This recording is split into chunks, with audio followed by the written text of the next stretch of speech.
বন্ধুরা আগে ছাদ খোলার সাথে সাথে মোরগ মুরগি দৌড়ে আসতো, এখন রাজহাঁসগুলো কিনা হাঁসগুলো দৌড়িয়ে আসে। আসসালামু আলাইকুম ওয়া রাহমাতুল্লাহি ওয়া বারাকাতুহু। হ্যালো দেখুন, পক্ষ থেকে ছাদ বাগানে সবাইকে স্বাগতম। বন্ধুরা সবাই কেমন আছেন? আশা করি সবাই ভালো আছেন, আমিও ভালো আছি। বন্ধুরা দেখতে পাচ্ছেন আমাকে দেখে ছাদে স্বাগত জানাচ্ছে রাজহাঁসগুলো। কেউ ফ্লাইং ড্যান্স করে, কেউ পাখা মেলে, হ্যাঁ, আবার দেখেন এই যে সবাই পাখা মেলে আমাকে স্বাগত জানাচ্ছে। পাশাপাশি এই দেখেন দেখতে পাচ্ছেন পাশাপাশি যে চীনা হাঁসগুলো, হ্যাঁ দেখেন নৃত্যের তালে তালে আমাকে স্বাগত জানাচ্ছে। বন্ধুরা স্বল্পপরি ছাদটা অনেকটাই ফাঁকা, দেখেন একদম ফাঁকা হয়ে আছে। হ্যাঁ দেখেন এখন এই যে 12টা বাজে, তো এখন ওদেরকে খাবার দিব না, খাবার দেবো 1টা বাজে। 1 ঘন্টা ওদের সাথে একটু সময় কাটানোর জন্য ছাদে চলে আসছি। আপনারা দেখতে পাচ্ছেন যদিও আগের মতো হ্যাঁ মোরগ মুরগি ছাদটা পুরো ভরা না, ভাইরাস আমাকে প্রত্যেক বছর ধ্বংস করে দিচ্ছে। তাই হ্যাঁ নির্দেশনা অনুযায়ী, ডাক্তার নির্দেশনা অনুযায়ী অন্তত 6 মাস কোনো মোরগ মুরগি পালা যাবে না, আর এগুলোকে পর্যবেক্ষণ রাখতে বলছে। তাই আপাতত মুরগি আনছি না, চেষ্টা করব 6 মাস পরে হয়তো আনবো, আর না হলে এগুলো দিয়ে আপনাদের সাথে থাকবেন আমার সাথে সবাই। আর আপনারা সবাই ছাদ বাগান করবেন। দেখেন ছাদে এরকম একটা যদি আম গাছ লাগানো যায়, দেখেন তো অবস্থা, আম গাছের অবস্থা দেখুন কি পরিমাণে আম গাছে মুকুল আসছে, একটু দেখতে পাচ্ছেন। মানে আম গাছ পাতা যত তার থেকে বেশি মনে হচ্ছে মুকুল। আচ্ছা বলেন তো এই গাছে আম কতটা হবে, কতটা হতে পারে, একটা ধারণা দেন। আপনাদের ধারণার সাথে হ্যাঁ আমি একত্র ঘোষণা করবো না, এখন দেখবো আপনাদের আইডিয়াটা কীরকম, বা আপনারা আসলে কি কেউ ছাদ বাগান করেন কিনা সেটা মানে মনে করিয়ে দেওয়ার জন্য, অথবা আপনারা কি ছাদ বাগান করেন সেটা জানার জন্য একটা ধারণা দিতে যাচ্ছে যে এই আম গাছে কতটা আম হতে পারে। আপনারাই বলবেন, আমি পরে ভিডিওতে বলে দিব বন্ধুরা।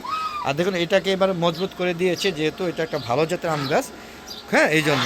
আর দেখুন আমার চেনা হাঁসগুলো কত সুন্দরভাবে বসে আছে, হ্যাঁ। আর এই যে একটা টমেটো গাছ, এটা আমি লাগাই না, এটা লাগাইছি ধনিয়া পাতা, হয়ে গেছে টমেটো গাছ। হ্যাঁ ধনিয়া পাতাগুলো খেয়ে নিয়েছি, পরে টমেটো গাছ হয়েছে। এবং এখানে কিন্তু আজকে একটা টমেটো দেখেছি, আপনারা দেখেন এই যে টমেটো হচ্ছে, এই যে একটুখানি, হ্যাঁ দেখতে পাচ্ছেন কিনা জানেন, এই যে একটুখানি হচ্ছে বন্ধুরা। আর চলুন একটু ভিতর থেকে আসি, কবুতরগুলো কী অবস্থা। এই জানেন এই যে একটা মুরগি, 2টা মুরগি বেঁচে আছে, দেখেন এই একটা দেশি প্রজাতির মুরগি, হ্যাঁ এই সারা অবস্থায় আর কি বলছে। আর ভিতরে শেডের ভিতরে 2টা দেশি মুরগি আছে, একটা মোরগ সহ। আর এই যে দেখুন একটা মুরগি, এই 2টা মুরগি আপাতত বেঁচে আছে। আর দেশি মোরগ বলতে এই যে একটা, হ্যাঁ, আর এই যে একটা গলা ছিল, আর একটা একদম সুন্দর প্রজাতির লাল রঙের, এই 2টা হ্যাঁ মোরগ। আর একটা শৌখিন মোরগ আছে দেখাইতেছি, এই যে একটা শৌখিন মোরগ। এই 3টা আপাতত বেঁচে আছে, আর বাকি সব। আর এটা কিন্তু ভাগ্যবান, এই যে 6টা ভাইরাস, মারাত্মক বার্ডফ্লু ভাইরাসের সাথে সাক্ষী হয়ে ও কিন্তু ফাইট করে বেঁচে আছে। যদিও এর আগে একবার ধরেছিল, কিন্তু সে বেঁচে গিয়েছিল। আর পাশাপাশি দেখেন এই যে আমার কবুতরগুলো এখনও হ্যাঁ লাইটিং করে রেখে দিয়েছি, হ্যাঁ মূলত একটু ঠান্ডা ভাব নাই, চলে গেছে, তারপর রেখে দিয়েছি। আর আমার ও যে দেশি প্রজাতির মুরগি যেগুলোর সাথে কলেমের লাইট ব্রাহ্মা ছিল, এগুলো সব মারা গিয়েছে। একটা প্রতিবন্ধী বেঁচে আছে, আর একটা ওই যে হলুদ মুরগি বেঁচে আছে, দেখেন সে ওই যে আমাকে দেখে বসে আছে, মানে ডিম পাড়তে বসছে, হ্যাঁ এই 2টাই। আর এই যে একটা সিল্কি মোরগ, হ্যাঁ এ অসুস্থ হয়ে গেছে, এ ভাইরাসে তাকে অ্যাটাক করে বসে, সে আর বাঁচবে না, চলে যাবে।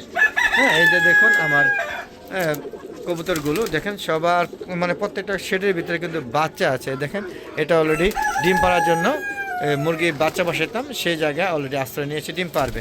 দেখতে পাচ্ছেন এক খুব আরেক খুবে হ্যাঁ কবুতর গেলে অ্যাটাক করে বসে, আপনারা দেখতেই পাচ্ছেন বন্ধুরা। তো বন্ধুরা এই ছিল কবুতরের অংশ। চলুন এখান থেকে বেরিয়ে যাচ্ছে। দেখেন এই দেখেন আমাকে হ্যাঁ মলত্যাগ করে ভিজিয়ে দিয়েছে কবুতরগুলো। তো এখান থেকে বেরিয়ে যাচ্ছি বন্ধুরা। ভিডিওটা কেমন লাগছে অবশ্যই কমেন্ট করে জানাবেন। আর এরকম সুন্দর সুন্দর ভিডিও পেতে চাইলে অবশ্যই আমার হালাল এগ্রো চ্যানেলের পাশে থাকবেন, হ্যাঁ পাশাপাশি আমার চ্যানেলকে সাবস্ক্রাইব করে দিবেন। তাহলে কি হবে, প্রতিদিন নতুন নতুন ভিডিওগুলো আপনাদের নোটিফিকেশন আকারে আপনাদের ইউটিউব চ্যানেলে চলে যাবে, আর আপনারা উপভোগ করতে পারবেন এই সুন্দর হ্যাঁ ছাদ বাগানের কর্মকাণ্ডগুলো। এবং শেয়ার করে কিন্তু অবশ্যই সবাইকে দেখার সুযোগ করে দিবেন, এটা কিন্তু ভুলে যাবেন না বন্ধুরা। আর বন্ধুরা আমার একটা ফেসবুক পেজ আছে মিজান এগ্রো বিডি, ফেসবুক পেজটাকে প্রথমে ফলো দিবেন, লাইক করবেন, শেয়ার করবেন। তারপরে বন্ধুরা সম্পূর্ণ ভিডিও দেখে সুন্দর সুন্দর মতামত দেবেন। আপনাদের প্রত্যেকটা মতামত আমি সুন্দরভাবে উত্তর দিয়ে থাকি এবং গঠনমূলক সমালোচনা করবেন এবং আর সুন্দর সুন্দর পরামর্শগুলো দিবেন, যে পরামর্শ দেখে আপনাদের পরামর্শগুলো নিয়ে আমি যেন আরও ভবিষ্যতে ছাদ বাগান আরও সুন্দর করতে পারি। আর আপনাদেরকে একটা পরামর্শ দিব, যারা এখনও ছাদটা খালি রেখেছেন, কোনো কাজে লাগাচ্ছেন না, অযথা ফেলে রেখেছেন, তাদেরকে বলবো যে প্লিজ আপনারা এরকম ছাদ বাগান করুন। ছাদে আমার মতো এরকম আম গাছ লাগাবেন, কাঁঠাল গাছ লাগাবেন না ভুলও, আপনার কাছে কাঁঠাল হয় না, বড়ই গাছ লাগাবেন, লেবু গাছ লাগাবেন, আখ গাছ লাগাবেন। আর আম গাছ তো কোনো কথা নেই, যত প্রজাতি আম গাছ লাগাতে পারবেন। ডালিম গাছও ছাদে হয়, হ্যাঁ, তারপরে সবেদা ইত্যাদি। এখানে আমার পুরো ছাদ বাগানটা কিন্তু সম্পূর্ণ ছাদ বাগান ভরা। যদিও আমি কাঁঠাল গাছ লাগাইছি শখ করে, কিন্তু কাঁঠাল ওইভাবে আমি আজ পর্যন্ত মুচি ছাড়া কাঁঠাল পাই নাই। আর এই কাঁঠাল গাছে একটা কাঁঠাল হয়েছিল, সেটাও বড় হয়ে তারপরে কোনো কারণে সেটা পচে গিয়েছে, হয়তো বা ছত্রাকনাশকে কোনো কারণে। তো বন্ধুরা, আজ আমি চলে যাব, অনেকক্ষণ বকর বকর করলাম, তারপরেও বলবো যে এখনও বেঁচে আছি। এত বড় একটা শখ নিয়ে এতগুলা প্রায় 2 লাখ টাকা মোরগ মুরগি আমার ধ্বংস হয়ে গিয়েছে। এখন যদি বলতে পারেন 2 লাখ টাকা কীভাবে হইতে পারে, আসলে আমার শৌখিন জাতের মোরগ মুরগিগুলো 1 লাখ প্লাস বেশি ছিল। তারপরে আরও অনেক মুরগি ছিল, যেমন টার্কি, টাইগার, তারপরে মিশরি ফার্মি, তারপরে কাদারনাথ, তারপরে হচ্ছে তিতি। এগুলি তো বলতেছি না, এগুলি শৌখিন মুরগির বাইরে রেখেছি। তাহলে বুঝতে পারছেন কী ধরনের মোরগ মুরগি আমার ক্ষতি হয়েছে। তারপরে রাজহাঁসের বাচ্চা কিনেছিলাম প্রায় 30,000 টাকার মতো, 30,000 প্লাস, মানে বারবার কিনে, একবারের তো না, বারবার কিনে সব মারা গিয়েছে। হ্যাঁ, তো চীনা হাঁস এগুলো তো আমার নিজস্ব ক্ষতি হয়েছে, নিজস্ব হাঁসের ডিম, তাই এগুলো লসে পাতা ধরি না।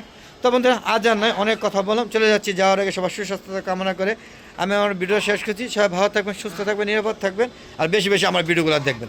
আসসালামু আলাইকুম ওয়া রাহমাতুল্লাহি ওয়া বারাকাতুহু। বন্ধুরা, খোদা হাফেজ, বিদায়, আবার দেখা হবে।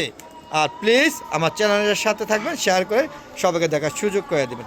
খোদা হাফেজ, সি ইউ এগেইন।